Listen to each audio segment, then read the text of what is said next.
নদিয়া মুর্শিদাবাদের সীমানা পেরিয়ে সরকারি নিয়োগ পরীক্ষায় মাঝে ফের ভুয়ো পরীক্ষার্থী চক্রের পর্দাফাঁস। তেহট্ট থেকে ডোমকল দুই জেলার যৌথ অভিযানে পুলিশের জালে মূল চক্রী সহ 3 জন। ডোমকল ভবতরণ হাই স্কুলে পরীক্ষা কেন্দ্রের ভিড়ে ভুয়ো পরিচয়ে বসতে এসেই ধরা পড়ল চক্রের মাথা নদিয়ার বেতায়েত অরুণ শিকদার। বায়োমেট্রিকে ধরা পড়ে যায় পরিচয় গরমিল। তদন্তে বেরিয়ে আসে আরও চাঞ্চল্যকর তথ্য। নিজের হয়ে ভাইকে পরীক্ষায় বসিয়ে অপরাধে সহযোগিতা করেছিলেন বিধান শিকদার।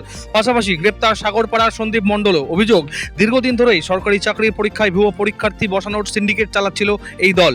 গোপন সূত্রে খবর পেয়ে পুলিশের পরিকল্পিত অভিযানে ধরা পড়ে যায় র্যাকেটের ছক।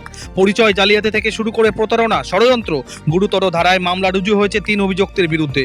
প্রশাসনের স্পষ্ট বার্তা, নিয়োগের ব্যবস্থায় নোংরা খেলায় যারা জড়িত তাদের বিরুদ্ধে সবচেয়ে কঠোর ব্যবস্থা নেওয়া হবে। ধৃতদের আজ তোলা হয়েছে বহরমপুর জেলা আদালতে। ঘটনায় রাজ্য জুড়ে তোলপাড়। প্রশ্ন উঠছে পরীক্ষা কেন্দ্রের নিরাপত্তা ও নজরদারি নিয়েও। পুলিশের কড়া নজরদারিতে এবার ভুয়ো পরীক্ষার্থী দমনে আরও শক্ত হচ্ছে প্রশাসনের মুঠি। Bureau report, Bangla news.